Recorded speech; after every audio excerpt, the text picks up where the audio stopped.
कहानी एक ऐसी लड़की की है जिसके पास कोई पावर्स नहीं है। असल में इस वर्ल्ड में सभी के पास नॉर्मल मैजिक पावर्स होती है और जिसके पास नहीं होती वो बहुत कमजोर माना जाता है। तात्सुया एक बहुत ही ज्यादा रिच फैमिली से बिलोंग करता है। उसकी फैमिली सभी फैमिली में सबसे ज्यादा टॉप पर आती है पावर के मामले में, और यहाँ पर तात्सुया के पास कोई पावर नहीं थी। ये देखते हुए उसकी मदर ने उसके ऊपर कुछ एक्सपेरिमेंट्स किए जिससे कि उसकी पावर लौट सके, लेकिन उसके पास कोई पावर ही नहीं आई। इस चीज में तात्सुया ने अपने इमोशंस और डिजायर्स को खो दिया, लेकिन उसकी मदर फिर भी नहीं रुकी। तात्सुया भले ही रुकने को कहता लेकिन वो नहीं सुनती। अब इस तरह से एक्सपेरिमेंट चलते रहे और तात्सुया बड़ा हो गया। एक दिन अचानक से तात्सुया ने अपने पावर को महसूस किया। उसके पास पावर आ चुकी थी, लेकिन उसने अपनी फैमिली में किसी को नहीं बताया, जिसकी वजह से उसे बस वर्थलेस समझा गया और अपने ही सिस्टर पर बॉडी गार्ड बनाकर रख दिया। तो कहानी की शुरुआत होती है। हम देखते हैं कि अभी तात्सुया की मदर और उसकी सिस्टर मियुकी कहीं जा रहे थे। असल में अभी वो प्लेन से एक दूसरी जगह पर जा रहे हैं क्योंकि वहाँ पर एक फंक्शन होने वाला है, जिस फंक्शन में उनकी फैमिली को इनवाइट किया गया है। वहाँ जाते हुए वो अभी बिजनेस क्लास में ट्रैवल कर रहे थे, लेकिन तात्सुया को नॉर्मल बाकी सभी के साथ बैठा दिया था, जहाँ पर वो भूखा प्यासा बैठा रहता है। और एयरपोर्ट पर पहुंचने के बाद मियुकी अपनी मदर से कह रही थी कि मदर, हमें इसे हमेशा अपने साथ लेकर चलना चाहिए, क्या मुझे ये बहुत बेकार लगता है। उस पर उसकी मदर कहती है कि तुम बस उसे अपना सर्वेंट समझ सकती हो, तुम्हें उसे ज्यादा कुछ समझने की जरूरत नहीं। अब जिस होटल में वो रुकने वाले थे वहाँ पर आने के बाद मियुकी कह रही थी कि मैं प्लेन में बैठे बैठे थक गई, मुझे बाहर जाना है। इस पर उसकी मदर हाँ कर देती है। बस वो कहती है कि तात्सुया को भी अपने साथ लेकर जाना। मियुकी ऐसा चाहती तो नहीं थी, लेकिन उससे बात माननी ही पड़ती है। अब वो तात्सुया के साथ वहाँ से चली जाती है। हम देखते हैं कि वो सनसेट एंजॉय कर रही थी, तभी अचानक से वो किसी से टकराने वाली थी। तात्सुया उसे बचा लेता है। असल में ये इस जगह के सोल्जर्स हैं, लेकिन वो सोल्जर जानबूझकर मियुकी से टकरा गया था और इसके बाद अब वो मियुकी पर ही चिल्ला रहा था। लेकिन तात्सुया मियुकी को पीछे करते हुए खुद आगे आता है, जिस चीज पर उस सोल्जर को गुस्सा आ जाता है और अभी वो तात्सुया पर हमला करने वाला था, लेकिन तात्सुया उसके अटैक को बहुत ही आसानी से रोक लेता है। ये देखकर वो सोल्जर और साथ ही मियुकी दोनों ही बहुत ज्यादा शॉक थे। लेकिन उसके बाद वो सोल्जर फिर से अपनी पूरी पावर से हमला करने वाला था। तात्सुया पहले तो उसे वार्न करता है और कहता है कि वो बहुत बड़ी गलती कर रहा है, लेकिन वो सोल्जर नहीं मानता, जिसके बाद वो हमला करता है, लेकिन तात्सुया पहले ही अटैक करके उसे नीचे गिरा देता है। ये देखकर मियुकी और ज्यादा शॉक हो गई थी। इसके बाद तात्सुया उसे वहां से ले जाता है। अब जब वो लौट कर जा रहे थे तो मियुकी शॉक थी और उसने कभी अपने भाई की इतनी पावर को महसूस नहीं किया था। उसका तात्सुया को देखने का नजरिया पहले से बदल चुका था। वापस लौटने के बाद वो सभी को बताती है कि तात्सुया ने उसकी जान बचाई, लेकिन तात्सुया कहता है कि वो बस ऑर्डर फॉलो कर रहा था। इस पर उसकी मदर कहती है कि हाँ, ऐसा तुम्हें करना भी चाहिए। अब बाद में हम देखते हैं कि अभी तात्सुया की मदर की तबीयत थोड़ी खराब थी। इस वजह से जो रॉयल पार्टी होने वाली थी, जिसके लिए वो यहाँ पर आए हुए थे, उसे संभालने के लिए मियुकी को जाना था। हनामी वहाँ पर आती है और मियुकी से कहती है कि उनकी मदर की तबीयत खराब है, तुम भी वहाँ पर जा रही हो और तुम तात्सुया को भी वहाँ लेकर जाना। अब मियुकी मान जाती है। बाद में हम देखते हैं कि जब वो वहाँ से निकल गए थे तो हनामी मन में सोच रही थी कि वो खुद एक एआई रोबोट है, इसलिए वो चाहती है कि मियुकी और तात्सुया एक दूसरे को सिबलिंग की तरह ट्रीट करे। उसे तात्सुया के लिए थोड़ा बुरा लग रहा था। अब हम पार्टी के दौरान देखते हैं कि अभी मियुकी वहाँ पहुंच चुकी थी। वो आगे आती है, सभी उसे नोटिस करते हैं, लेकिन तात्सुया को कोई भी नोटिस नहीं कर रहा था। तात्सुया अकेला वहाँ कोने में ही खड़ा हुआ था। मियुकी जब आगे जाती है तो उसे अपने दो और सिबलिंग मिलते हैं और यहाँ पर वो उनसे मिलकर खुश थी, लेकिन वो दोनों ही सिबलिंग थोड़ी सी बात करके तात्सुया के बारे में पूछते हैं। वो बताती है कि तात्सुया वहाँ खड़ा हुआ है, जिसके बाद वो दोनों ही वहाँ से तात्सुया के पास आ गए थे। अभी उन दोनों बच्चों के फादर आकर यहाँ पर मियुकी से कहते हैं कि माफ करना, वो नहीं जानते कि तुम यात्सुमा फैमिली की सक्सेसर हो। और इसके बाद मियुकी को इस चीज से कोई फर्क नहीं पड़ रहा था। पर जब वो वहाँ दूसरी तरफ देखती है तो अभी तात्सुया उन दोनों से ही बातें करते हुए बहुत खुश था और स्माइल कर रहा था। ये देखकर मियुकी थोड़ा सा जेलस फील करती है, क्योंकि तात्सुया ने कभी भी उसके साथ बात करते हुए स्माइल नहीं की। लेकिन फिर खुद को समझाने के लिए वो सोचती है कि यात्सुमा फैमिली सबसे पावरफुल मेज फैमिली है जापान की, और अगर वो लोग तात्सुया को इतना कमजोर समझते हैं तो सच में वो कमजोर होगा, इसलिए वो सोचती है कि उसे ज्यादा चिंता करने की जरूरत है। लेकिन वो फिर से तात्सुया को स्माइल करते हुए देखती है और फिर से जेलस फील करने लगती है। वैसे अब ये पार्टी तो ऐसे ही चलती रहेगी। कुछ दिन बाद हम देखते हैं कि अभी तात्सुया, उसकी मदर हनामी और मियुकी सभी एक बोट पर घूमने के लिए आए थे। घूमते वक्त तो लोग फोटो ले रहे थे। मियुकी कहती है कि उसे तात्सुया के साथ एक फोटो लेनी है, लेकिन तात्सुया पहले अपनी मदर से परमिशन लेता है, जिसके बाद वो फोटो खींचते हैं। तभी अचानक से बोट की स्पीड बहुत तेज होने लगी थी और उसके ब्रेक फेल होने लगे थे। साथ ही साथ अभी उनकी तरफ कुछ मिसाइल्स भी आ रही थी, जो कि पता नहीं किसने चलाई थी, पर उन्हें देखते तात्सुया तुरंत ही हाथ आगे करता है और टाइम को स्लो कर देता है, जिसके बाद उसने उन मिसाइल्स को वही पानी के अंदर डिस्ट्रॉय कर दिया था। ये चीज देखकर मियुकी समझ गई थी कि ये तात्सुया की पावर है, लेकिन वो बहुत ही ज्यादा शॉक थी कि तात्सुया अपनी पावर को अपने आप ही यूज कैसे कर सकता है, क्योंकि इस वर्ल्ड में मैजिक पावर का यूज करना इतना आसान भी नहीं है। उसके लिए भी कई गैजेट्स लगते हैं, साथ ही साथ बहुत ही ज्यादा कंट्रोल होना चाहिए। वैसे बाद में हम देखते हैं कि जब वो घर पर आते हैं तो वहाँ पर आर्मी कमांडर आया हुआ था। वो कह रहा था कि उन्हें इस चीज का नहीं पता कि आखिर वो मिसाइल चलाए किसने थे, मगर वो उसकी पूरी रिसर्च कर रहे हैं। पर तभी तात्सुया की मदर कहती है कि कोई जरूरत नहीं है, वैसे भी वो हमें नहीं लगी, इतना काफी है। इसके बाद जब वो आर्मी कमांडर वहाँ से जाने लगा था तो उसे पता चलता है कि उसके जूनियर्स ने मियुकी को परेशान किया था और तात्सुया ने उन्हें हरा दिया था। इस पर वो पहले तो तात्सुया और मियुकी से उन सोल्जर से माफी मंगवाता है और इसके बाद तात्सुया से कहता है जबकि अगर वो चाहे तो उनकी ट्रेनिंग कैंप में स्पेयर के लिए आ सकता है। स्पेयर से मतलब उनकी ट्रेनिंग के लिए असल में बाकी सभी तात्सुया को यात्सुबा फैमिली का एक मेंबर समझते हैं। इस वजह से वो जानते हैं कि तात्सुया स्ट्रांग होगा, इसलिए वो उसे ट्रेनिंग के लिए बुला रहे हैं। तात्सुया तो इसके बारे में सोच भी नहीं रहा था, लेकिन उसकी मदर कहती है कि उसे वहाँ पर जाना चाहिए क्योंकि वैसे भी वो घर पर रह जाता है और उसे कुछ आता भी नहीं, तो ऐसे वो थोड़ा फाइट करना ही सीख लेगा।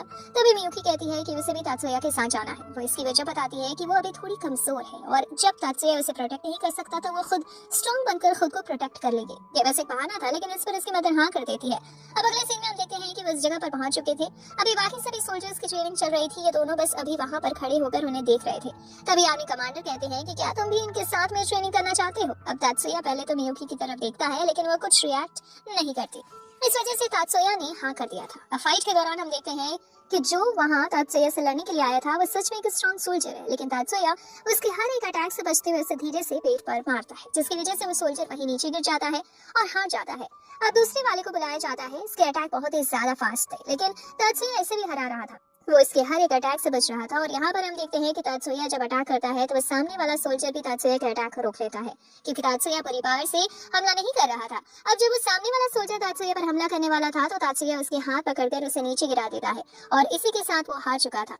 दूसरी तरफ हम देखते हैं कि मियुकी तो अभी अपने भाई को लड़ते हुए देखकर बहुत ज्यादा शौक में लग रही थी, मगर तभी अब वो दूसरा सोल्जर जो कि तात्सुया को पहले मिला था वो यहाँ पर तात्सुया को फिर से चैलेंज करता है। वो रिवेंज लेना चाहता था उस दिन के लिए जिस दिन तात्सुया ने उसे मारा था। अब फाइट स्टार्ट होने वाली थी, लेकिन मियुकी अभी चिंता कर रही थी, लेकिन तात्सुया कहता है कि उसे चिंता करने की जरूरत नहीं है।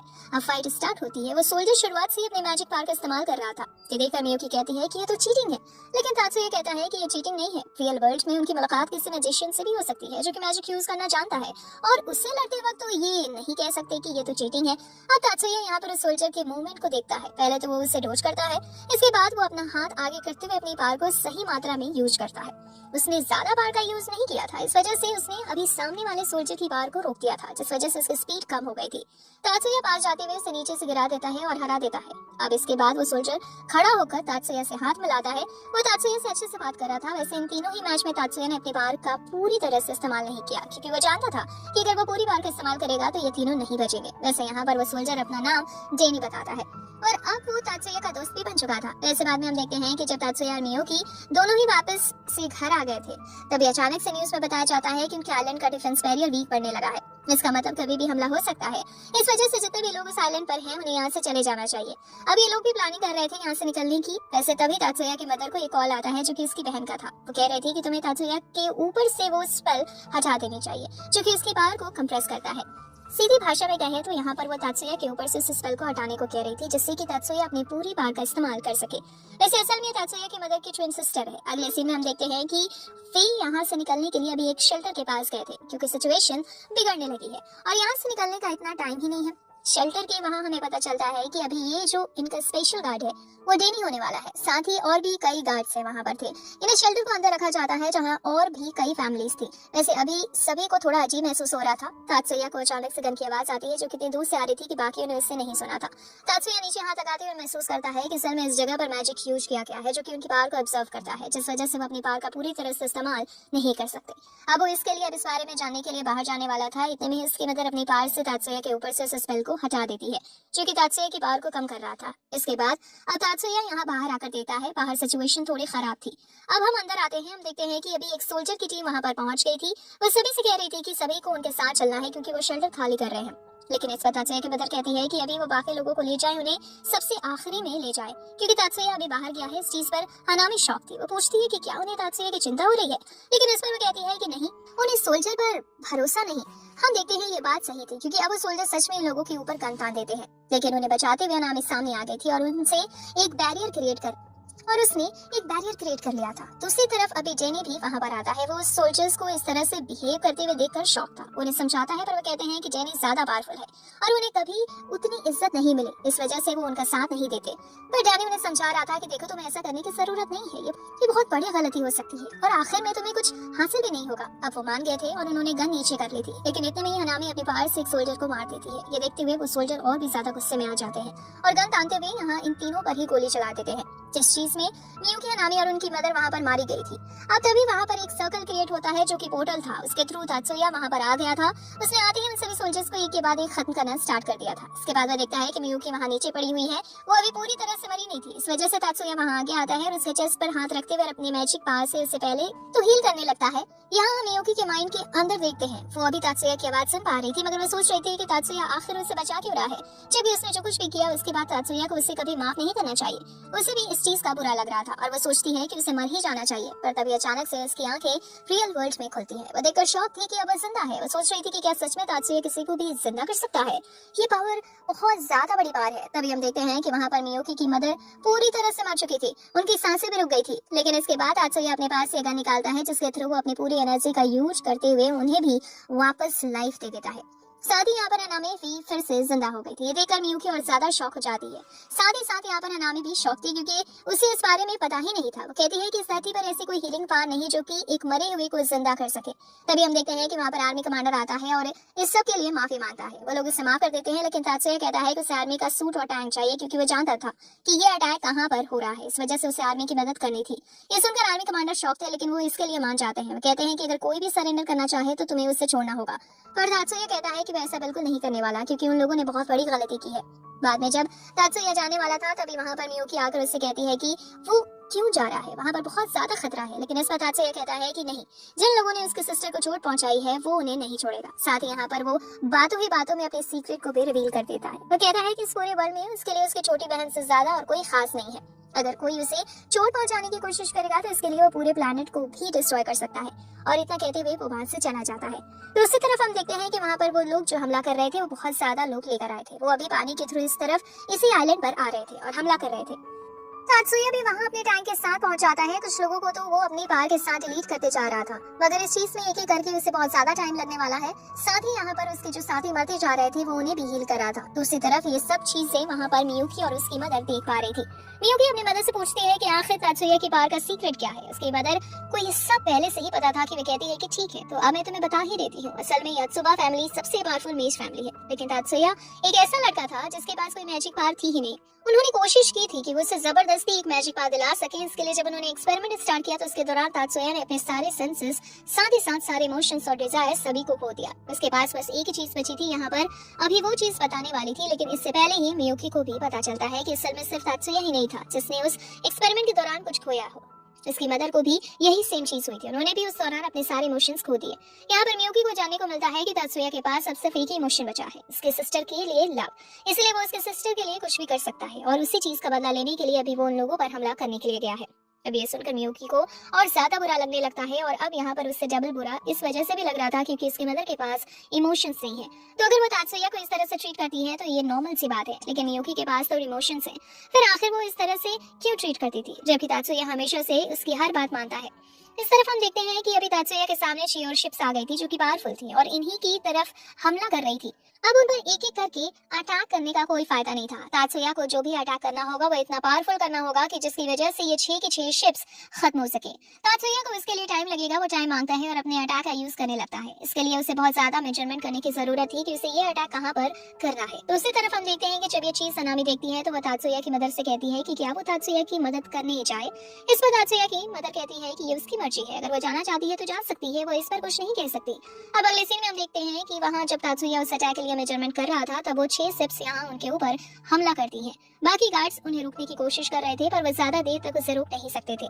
तभी वहाँ पर हनामी आ जाती है जो कि अपनी पावर से उन अटैक्स को रोकने लगती है। कुछ देर तो वो उन अटैक्स को रोकने में कामयाब हो गई थी क्योंकि उसने बैरियर का यूज किया था, लेकिन इस बैरियर को बनाने में उसकी पूरी एनर्जी खत्म हो जाती है और वो खुद भी एक AI रोबोट है।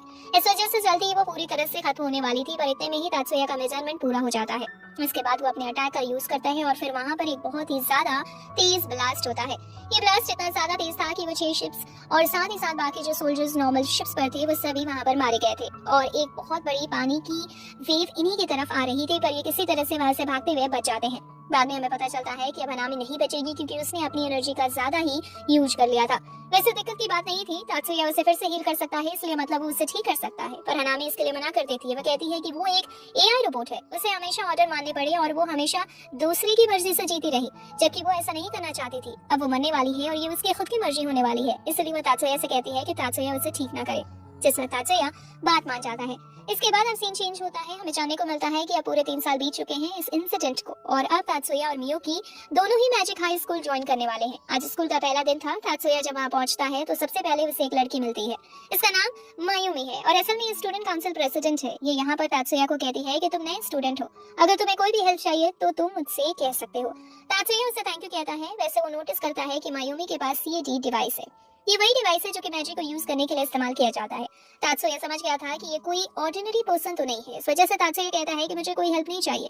अब जब वो वहाँ से हाई स्कूल के अंदर की तरफ आता है तो यहाँ पर वो देखता है कि अभी कई सारे न्यू स्टूडेंट्स ज्वाइन हुए हैं, इसलिए 2 अलग अलग जगह बांटी गई थी। असल में यहाँ पर एंट्रीज सेरेमनी हो रही है। तो आगे जो बच्चे बैठे हैं वो अच्छी फैमिली से बिलोंग करते हैं या फिर स्ट्रॉन्ग है, उन्हें ही आगे बैठने को कहा गया है। पीछे जो बैठे हैं वो नए स्टूडेंट्स हैं या ऐसे कह लो कि वो कमजोर है या फिर ज्यादा रिच फैमिली से बिलोंग नहीं करते। तात्सुया जानता है कि उसे कहाँ बैठना चाहिए, इस वजह से वो सबसे लास्ट में जाकर बैठ जाता है। अब तभी वहाँ पर एक लड़की आती है। वो बताती है कि उसका नाम मिजुकी है और अब वो तात्सुया के बगल में बैठ गई थी। साथ ही यहाँ पर मिजुकी की दोस्त भी आई थी जिसका नाम रिका था। इसके बाद वहाँ सामने स्पीच देने के लिए मियुकी आती है। अब बाद में हम देखते हैं कि रात के टाइम जब मियुकी तात्सुया के लिए कुछ खाना बना रही थी तब उसे बहुत गुस्सा आ रहा था क्योंकि तात्सुया ने सक्सेसफुली हाई स्कूल ज्वाइन कर लिया, यानी कि उसे वहाँ पर एडमिशन मिल जाए, जो कि इतना भी आसान नहीं है। लेकिन फिर भी उनकी फैमिली में किसी ने भी उसे कांग्रेचुलेशन नहीं कहा। अब गुस्से की वजह से उसकी जो पावर है यानी आइस मैजिक पावर वो अपने आप ही रिलीज हो रही थी। पर तात्सुया वहाँ आकर उसे कहता है कि उसे इस चीज पर गुस्सा होने की जरूरत नहीं। अब बाद में हम देखते हैं कि अब सुबह हो चुकी थी। वो दोनों ही वहाँ से ट्रेनिंग ग्राउंड की तरफ दौड़ते हुए नजर आ रहे थे। जब वो वहाँ पहुँचते हैं तो वहाँ के जो फाइटर थे वो तात्सुया पर हमला कर देते हैं।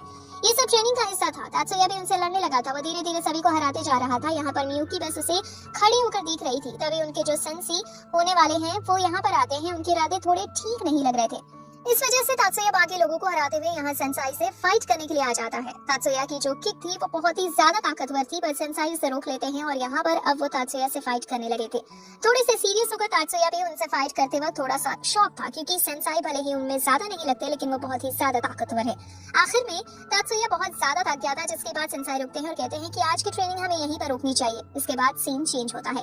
हम देखते हैं कि तात्सुया अभी अपनी क्लास में था। यहाँ पर जब वो कंप्यूटर में टाइपिंग कर रहा था तो एरिका और मिजुकी उसे देख रहे थे। वो कह रहे थे कि तात्सुया कंप्यूटर चलाने में बहुत अच्छा है। तभी हम वहाँ पर एक लड़के को देखते हैं, इसका नाम लियो है। ये यहाँ पर तात्सुया की टाइपिंग स्पीड को देखकर बहुत ज्यादा शौक था। वो कहता है कि तुम सच में कंप्यूटर चलाने में बहुत अच्छे हो। वो अपनी पावर बताता है। वो असल में रीइंफोर्समेंट मैजिक पावर ऑन करता है। यहाँ पर वो तात्सुया की पावर के बारे में भी पूछ रहा था, लेकिन तात्सुया कहता है कि उसके पास ऐसी कोई खास मैजिक पावर नहीं है। वो बताता है कि उसे मैजिक इंजीनियर बनना है। इस चीज पर लिए थोड़ा सा शौक था। वैसे अब तभी वहाँ पर टीचर आ जाती है, इस वजह से वो बात करना रोक देते हैं। बाद में लंच के टाइम वो साथ में बैठकर लंच कर रहे थे। तभी वहाँ पर मियुकी आती है और वो उन्हीं के साथ लंच करने वाली थी, लेकिन तभी उसकी रैंक के मतलब उसके जितने पावरफुल जो कि अपर क्लास में रखे गए हैं वो बच्चे आते हैं। उनमें से एक जिसका नाम सोन है, वो यहाँ पर मियुकी से कहता है कि तुम इनके साथ लंच मत करो, ये कमजोर स्टूडेंट है, तुम्हें हमारे साथ आना चाहिए। लेकिन इस चीज पर अब यहाँ लियो को गुस्सा आ गया था। वो तुरंत ही सोन को फाइट के लिए चैलेंज करता है और इसके लिए सन भी तैयार था। लेकिन तभी तात्सुया वहाँ से जाने लगता है, कहता है कि हमें लड़ना नहीं चाहिए। अब इस वजह से ये लड़ाई अभी तो रुक गई थी, लेकिन स्कूल के बाद वो लोग वापस से मिलते हैं। यहाँ पर दोनों ही ग्रुप पूरी तरह से लड़ने के लिए तैयार थे और देखते ही देखते इनमें लड़ाई भी स्टार्ट हो जाती है, जिसके दौरान यहाँ पर एक लड़की गलती से अपने CAD डिवाइस का यूज कर देती है। जिस डिवाइस का यूज करते वक्त उसका वो डिवाइस ब्रेक हो गया था। इस वजह से उसकी पूरी पावर अनलेश हो जाती है, जो कि डार्कनेस की पावर थी, लेकिन वह पावर अनलेश होते ही खत्म हो गई थी क्योंकि अभी उस लड़की का उस पर कोई कंट्रोल नहीं है। पर अब अपनी मैजिक पावर का इस्तेमाल इतना ज्यादा करने की वजह से और वो जो ऑरा फैलता है वो वहाँ मिजुकी को महसूस हो जाता है। मिजुकी वही स्टूडेंट काउंसिल प्रेसिडेंट है। वो यहाँ पर आती है और उसके साथ यहाँ पर मैरी नाम की एक लड़की भी आई थी, जो कि डिसिप्लिन मेंटेन करने की जो कम्युनिटी बनाई गई है उसकी लीडर है। वो यहाँ पर आकर इन सभी से कहती है कि तुमने बहुत बड़ी गलती की है। स्कूल के बाद या स्कूल के दौरान मैजिक का यूज करते हुए अपने साथियों पर हमला करना गलत है, और वो भी बिना किसी वजह से। इस वजह से अब उन्हें उसके साथ जाना था क्योंकि उन्हें अब इस चीज की सजा मिलेगी। लेकिन तभी तात्सुया वहाँ आगे आ जाता है। तात्सुया सिचुएशन को संभालने के लिए कहता है कि उन्होंने बस अपने से ज्यादा पावरफुल स्टूडेंट से अपनी पावर दिखाने के लिए कहा था और इसी की वजह से उन्होंने अपनी पावर यूज की। वो सभी को बचा रहा था। वैसे तो इसका कोई सबूत नहीं था कि ये सब सच है, लेकिन फिर मायूमी आगे आते हुए कहती है कि शायद तात्सुया सही कह रहा है। इस वजह से अब मैरी ने उसे माफ कर दिया था, पर वो कहकर जाती है कि अगली बार से वो नजर रखेगी और ऐसी गलती कोई भी फिर से ना करे। अब उन दोनों के जाने के बाद यहाँ पर सन तात्सुया से कह रहा था कि तुमने भले ही हमारी मदद करने की कोशिश की, लेकिन मैं तुम्हें माफ नहीं करूंगी। तुम अभी भी एक कमजोर क्लास के लड़के हो। इसके बाद वो भी वहाँ से चला जाता है। पर वो दोनों लड़कियां जिनमें से एक ने अपनी पावर का यूज किया था वो डार्कनेस वाली पावर हो यहाँ पर तात्सुया से माफी मांग रही थी और साथ ही तात्सुया को थैंक यू भी कह रही थी उन्हें बचाने के लिए, वरना वो सस्पेंड भी हो सकती थी। और इसके बाद वो तात्सुया के साथ ही चलने को कहती है। असल में वो दोनों ही पावरफुल क्लास के मेंबर्स हैं।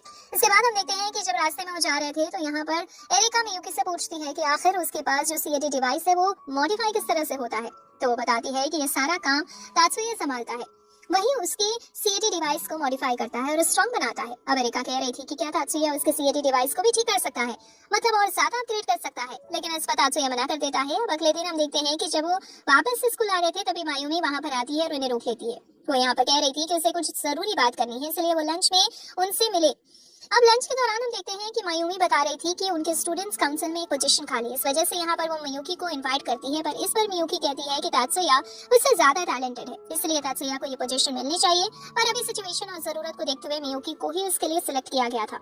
वैसे तभी मैरी कहती है कि उनके डिसिप्लिन कम्युनिटी में भी एक पोस्ट खाली है जिसके लिए तात्सुया अप्लाई कर सकता है। अब लंच खत्म हो गया था। इसके बाद हम देखते हैं कि अभी वो लोग अपनी एबिलिटी को चेक करने के लिए गए थे। वहां पर उन्हें एक चीज पर अपनी एनर्जी डालनी थी, वो चीज अपनी जगह से मूव करेगी और उसकी जो स्पीड है उससे पता चलेगा कि इन लोगों के पास अपनी मैजिक की एनर्जी कितनी है।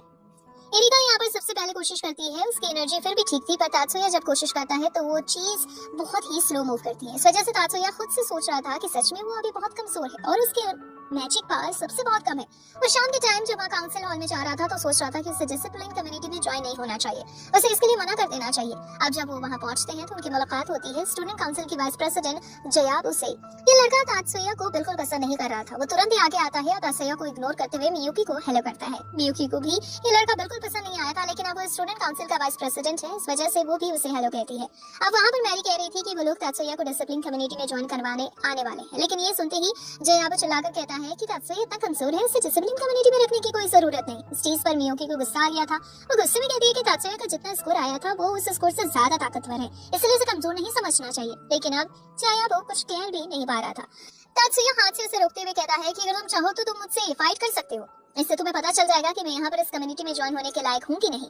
अब स्कूल पूरा होने के बाद भी तात्सुया और जयाबू दोनों आमने सामने थे, वो लड़ने वाले थे। जयाबू यहाँ पर बहुत ही ज्यादा कॉन्फिडेंट लग रहा था क्योंकि उसके पास जो सीडी डिवाइस है वो असल में उसकी पावर को डबल कर देता है और वो जानता था कि तात्सुया कितना कमजोर है, वो उसे आराम से हरा देगा। पर अब जब फाइट स्टार्ट होती है और जैसे ही जयाबू अपने सीडी डिवाइस को एक्टिवेट करता है, इतने में ही वो डिवाइस काम करना बंद कर देता है और जयाबू हार जाता है। ये गेम शुरू होने से पहले ही खत्म हो गया था, इस वजह से बाकी सभी अभी बहुत ही ज्यादा शॉक में लग रहे थे। साथ ही साथ यहाँ पर तात्सुया जयाबू के पीछे आकर खड़ा था और ये सब इतनी जल्दी हुआ कि किसी को कुछ दिखाई ही नहीं दिया।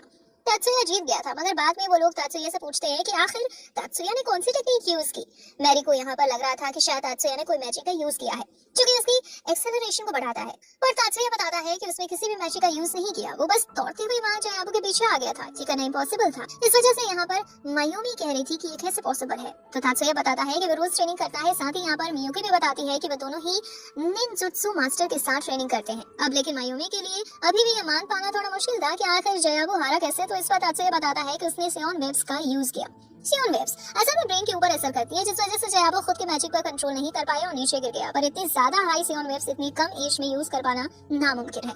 तात्सुया बताता है कि उसने एक साथ कई सारी सियोन वेव्स का इस्तेमाल किया था। वहीं पर एक लड़की खड़ी थी जिसका नाम सुजून है। वो कहती है कि उसने सब कुछ फिगर आउट कर लिया है। वो बताती है कि तात्सुया ने 3 सियोन वेव्स को एक साथ भेजा था, जिस वजह से जयाबू जैसा अभी नॉर्मल एज का स्टूडेंट उसे सहन नहीं कर पाया। दूसरी तरफ जयाबू भी ये सुनकर शॉक था, उसे अपने गलती का भी एहसास हो गया था। इस वजह से वो मियुकी से माफी मांगता है। यहाँ पर वो तात्सुया से माफी नहीं मांग रहा था क्योंकि उसे लग रहा था कि तात्सुया उसे माफ करेगा और इसके बाद अब वो वहाँ से चला जाता है। अब उसी रात हम देखते हैं कि जब तात्सुया अपने कंप्यूटर पर काम कर रहा था तभी वहाँ पर मियुकी आती है, कहती है कि क्या तात्सुया उसके सीएडी डिवाइस को अपग्रेड कर देगा। उस पर तात्सुया कहता है कि हाँ, मैंने बहुत टाइम से तुम्हारे सीडी डिवाइस को चेक नहीं किया। वो इसे चेक कर रहा था, उससे पहले ही उसे मियुकी को पूरी तरह से मशीन में स्कैन करना पड़ता है। स्कैनिंग के बाद हम देखते हैं कि मियुकी कोशिश कर रही थी कि वो तात्सुया के साथ प्लॉट डेवलप कर सके, पर तात्सुया इसके लिए तैयार नहीं था। अब मियुकी किसी डिवाइस का यूज करती है जिसमें बहुत तेज लाइट निकलती है और तात्सुया वहाँ पर बेहोश होकर गिर जाता है। जब तात्सुया को होश आता है तो अब सुबह हो चुकी थी और स्कूल जाने का टाइम हो गया था। आज डिसिप्लिन कम्युनिटी में तात्सुया का पहला दिन था। वो वहाँ पर जाता है तो हमें जानने को मिलता है कि वो लड़का सोन वहाँ पर ज्वाइन कर चुका है और अभी उन दोनों ने साथ में ज्वाइन किया है। इसकी वजह से वो यहाँ पर सेम पोजीशन पर है। उन दोनों को ही बताया जाता है कि आज उनका पहला दिन है और डिसिप्लिन कम्युनिटी में होने के कारण उन्हें अपने मैजिक डिवाइस यूज करने की परमिशन है, लेकिन वो इसका गलत यूज नहीं कर सकते। अब तात्सुया जब बाहर स्कूल में आता है तो हमें जानने को मिलता है कि अभी स्कूल में कई सारे क्लब बनाए जा रहे हैं और उन क्लब में सभी स्टूडेंट ज्वाइन कर सकते हैं। क्लब को स्ट्रॉन्ग स्ट्रांग बनाने के लिए ज्यादा से ज्यादा स्टूडेंट का होना जरूरी है। अभी हम देखते हैं कि कुछ बच्चे एरिका को फोर्स कर रहे थे कि वो उनके क्लब को ज्वाइन कर ले। एरिका नहीं करना चाहती थी, पर अब उन क्लब के बच्चों ने एरिका को घेर लिया था। लेकिन तभी वहां पर तात्सुया पहुंचता है और एरिका को बचाकर वहां से ले जाता है। इसके बाद अब वो दूसरी जगह पर जा रहे थे जहाँ पर केंडो की ट्रेनिंग चल रही थी। वो असल में एक क्लब है जो कि केंडो का ही है। यहाँ पर अभी कुछ गर्ल्स ट्रेनिंग कर रही थी, तभी कुछ लड़के आते हैं और उन्हें वो जगह चाहिए थी ट्रेनिंग के लिए। इस वजह से वहाँ पर एक चैलेंज लगता है। जो उस चैलेंज को जीतेगा उससे वो जगह मिलेगी। तो अभी चैलेंज के लिए एक लड़की सामने आती है जिसका नाम मीबू है और सामने एक लड़का था जिसका नाम टकाकी है। दोनों में फाइट होती है। मीबू एक ही अटैक के साथ यहाँ पर टकाकी का फर्स्ट पॉइंट ले लेती है, जिस वजह से मीबू यहाँ पर जीत चुकी थी। पर टकाकी कहता है कि अभी नहीं, अभी तो ये फाइट शुरू हुई है। वो अब अपनी पूरी पावर से फाइट करने को कह रहा था। इसके बाद वो अपने सीएडी डिवाइस को एक्टिवेट करते हुए मैजिक के साथ मीबू के ऊपर हमला करता है। मीबू पहले अटैक को डोज कर लेती है और वो समझ गई थी कि अगर वो इस अटैक को डोज न करती तो शायद मारी जाती। तभी हम देखते हैं कि टकाकी फिर से हमला करने के लिए आगे बढ़ता है, लेकिन तात्सुया पहले सिचुएशन समझ चुका था। इस वजह से वो आगे आकर अपने सियोन वेव्स टकाकी के मैजिक को रोक देता है, जिसके बाद उसने टकाकी को पकड़ते हुए नीचे गिरा दिया था। मगर जब तक टकाकी के साथ ही देखते हैं कि तात्सुया असल में लो रैंक क्लास का मेंबर है, तो इसलिए वो उसके ऊपर हमला करने लगते हैं। पर तात्सुया उनके भी सीडी डिवाइस को डीएक्टिवेट करते हुए सभी को हरा रहा था, पर अब वो बहुत सारे स्टूडेंट्स हैं। इस वजह से मीबू यहाँ पर तात्सुया की मदद करने के लिए आगे बढ़ने वाली थी, पर इतने में ही उसके सेंसाई यानी कि टीचर उसे रोक देते हैं। अब जब तात्सुया वहाँ से बाहर आ गया था, तभी उसे पता चलता है कि जिम के पीछे कोई फाइट कर रहा है। तात्सुया तुरंत ही उन्हें रोकने के लिए जाता है, लेकिन जब वो वहाँ पर आता है तो वहाँ कोई भी नहीं था। अचानक से एक हाथ तात्सुया की तरफ बढ़ता है तात्सुया पर हमला करने के लिए, लेकिन तात्सुया ने उसे नोटिस कर लिया था। तात्सुया सियोन वेव्स का इस्तेमाल करता है, पर वो जो भी था वो वहाँ से भाग चुका था। तात्सुया ने बस उसके हाथ में एक ब्रेसलेट को नोटिस कर लिया था। वैसे आप सभी की मदद करने के कारण तात्सुया बहुत फेमस हो चुका है, सभी जगह उसकी बात चलती रहती है। वैसे जब वो क्लास में बैठा हुआ था तभी वो नोटिस करता है कि मियुकी इसे चुप कर देख रही है। वो इसके साथ अब कॉरिडोर में चला जाता है। वो लोग घूम ही रहे थे, तभी वहाँ पर मीबू आती है। वो तात्सुया से कह रही थी कि क्या तात्सुया उसके साथ कैंटीन में चल सकता है, उसे कुछ बात करनी है। तात्सुया कहता है कि अभी नहीं। मीबू कहती है कि ठीक है, अगर वो अपना डिसीजन बदले तो वो जब चाहे मिल सकता है। अब मीबू वहाँ से चली गई थी, तात्सुया भी वहाँ से जाने वाला था क्योंकि उससे कुछ काम है। लेकिन मियुकी उससे पूछती है कि क्या वो मीबू से मिलने के लिए जाएगा। असल में मियुकी थोड़ा सा जेलस फील कर रही थी, लेकिन तात्सुया उसे कहता है कि उसे जेलस फील करने की कोई जरूरत नहीं है। बाद में हम देखते हैं कि तात्सुया को काउंसलिंग टीचर के पास जाना था। असल में वो कुछ क्वेश्चंस पूछती है, ऐसा सभी स्टूडेंट के साथ होता है। उनकी मेंटल हेल्थ को चेक करने के लिए यहाँ पर वो अपने सभी क्वेश्चंस पूछ लेती है। तात्सुया सभी का जवाब देता है। लास्ट में बस वो ऐसे ही पूछ रही थी कि क्या मीबू उसकी लवर है, तो इस पर तात्सुया कहता है कि नहीं, ये बस रिमर्स है। अब रात के टाइम हमें मीबू को दिखाया जाता है। वो अभी अपने टीचर से कह रही थी कि वो बोली होते होते परेशान हो गई है। इस पर टीचर कहते हैं कि अभी हम कुछ नहीं कर सकते, बस हमें किसी भी तरह तात्सुया को अपने साइड करना होगा, यानी कि उसे अपने क्लब में ज्वाइन कराना होगा। अब सीन चेंज होता है। रात के टाइम हम देखते हैं कि अभी तात्सुया मियुकी को बता रहा था कि शायद कोई ऑर्गेनाइजेशन है जो कि कुछ गलत प्लानिंग कर रही है, कि कोई एंटी मैजिक ग्रुप है। अभी इन्हें ये तो नहीं पता कि वो क्या प्लान कर रहे हैं, पर तात्सुया बताता है कि उसके ऊपर किसी लड़के ने हमला किया था जिसने एक अजीब सा हैंड बैंड पहन रखा था। वो हैंड बैंड की इमेज मियुकी को कंप्यूटर के थ्रू दिखाता है। मियुकी कहती है कि कहीं ऐसा तो नहीं कि ये पूरी सिटी के ऊपर खतरा हो। तात्सुया कहता है कि हाँ, ऐसा भी हो सकता है, लेकिन मियुकी कह रही थी कि अगर ऐसा हुआ तो हमारी फैमिली हमें वापस बुला लेगी, क्योंकि इतना बड़ा खतरा आएगा तो हमें बचकर रहना होगा। तात्सुया कहता है कि नहीं, मैं पहले ही देख लूंगा कि आखिर चल क्या रहा है। अगले दिन हम देखते हैं कि तात्सुया अपने मैजिक का टेस्ट करने के लिए आया था। वो उसी मशीन में टेस्ट करता है जिसमें उसने पहले किया था। इस बार उसका जो रिजल्ट था वो 900 से ज्यादा मिलीसेकंड का आया था, जो कि ज्यादा अच्छा नहीं है। इसके बाद तात्सुया फैसला करता है कि वो मीबू से एक बार बात करेगा, वो सुनेगा कि वो क्या कहना चाहती है। जब तात्सुया उससे बात कर रहा था तो मीबू बताती है कि उसका जो क्लब है उसे उतनी ज्यादा फैसिलिटी नहीं मिल रही जितनी की बाकी क्लब्स को मिलती है। वो चाहती है कि तात्सुया उनके क्लब को ज्वाइन कर ले, जिससे कि उन्हें एक्स्ट्रा फैसिलिटीज मिल सके। पर तात्सुया को ये बात गलत लग रही थी, क्योंकि स्टूडेंट काउंसिल ने जो डिसाइड किया है वो सही है और उनको उसी हिसाब से पर्क दी जा रही थी। अब तात्सुया उसे मना कर देता है, वहां से चला जाता है। लेकिन उसी दिन हम देखते हैं कि मीबू उसका जो सीक्रेट ग्रुप है उसमें स्ट्राइक कर दी थी। वो कह रहे थे कि उनकी मांगे उन्हें पूरी करनी होगी, नहीं तो वो स्कूल को तबाह कर देंगे। ये देखते हुए सभी स्टूडेंट्स भी डर गए थे। वैसे यहाँ पर मीबू के ग्रुप ने हर तरफ ही लाइट काट दी थी, जिस वजह से जो ऑटोमेटिक ओपन डोर थे वो ओपन नहीं हो रहे थे। लेकिन फिर तात्सुया फैसला करता है कि वो मीबू से बात करेगा। वो मीबू को कॉल करके कहता है कि काउंसलिंग तुम्हारी बात सुनने को तैयार है और हम तुम्हारी बात सुनेंगे और तुम्हें कुछ नहीं कहेंगे, बस इसके लिए तुम्हें ये स्ट्राइक बंद करनी होगी। अब मीबू मान जाती है, लेकिन बाद में सभी बच्चों को पकड़ लिया जाता है। मीबू कह रही थी कि तुमने हमें धोखा दिया, लेकिन इसी वक्त यहाँ पर मायूमी आ जाती है। वो कहती है कि हम तुम्हें धोखा नहीं दे रहे हैं, हम तुम्हारी बात सुनेंगे। अब यहाँ पर मीबू के क्लब की प्रॉब्लम सॉल्व हो चुकी थी, पर उसी दौरान तात्सुया नोटिस करता है कि एक सीनियर लड़का अभी उसी के दोस्त को अपने क्लब को ज्वाइन करने के लिए कह रहा है। वैसे तात्सुया की दोस्त ने मना कर दिया था। बाद में जब वो लड़का चला जाता है तो तात्सुया की दोस्त उसे बताती है कि असल में ये लड़का मीबू के क्लब का लीडर है, यानी कि वो मीबू का टीचर भी है। ये सुनकर तात्सुया शॉक था। तात्सुया उसके हाथ में वही हैंडबैंड नोटिस करता है। तात्सुया समझ गया था कि वही लड़का है जिसने उसके ऊपर हमला किया था। अभी यहाँ पर तात्सुया उसे रोकता नहीं है। हम रात का सीन देखते हैं।